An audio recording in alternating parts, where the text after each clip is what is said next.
High crime with Zimbabwe. Do you remember the Bulawayo woman, Sheila Mujakachi? She previously spoke out against the 2030 agenda and more recently against CAB3.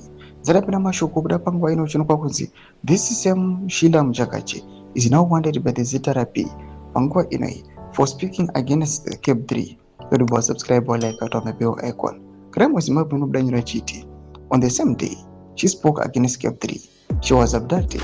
Up to now, no one knows where she is. She sometimes comes online, but when people ask about her whereabouts, she is not allowed to explain. She is my in-law. A few days after she went missing, some women came to my wife's home and collected her clothes, saying they were protecting her. Since then, posters have appeared in Ngulumane claiming that she is wanted by the police. Before her abduction, she was staying at a family home.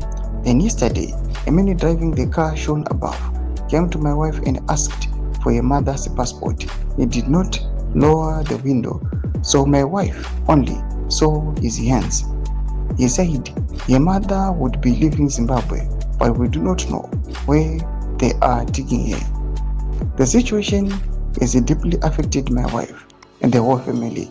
We are living in fear and confusion, not knowing where she is or whether she is truly safe, even though she keeps saying she is fine. Attached are the police notices showing that she is on the wanted list. The posters have been put up around Ngulumane. Doma developments aripo muri Zimbabwe nena uya CAB3. Pangwa ino uchinokwa kunzi she was abducted. But pangwa ino pani posters anobuda from the ZVAITWA agents she's wanted.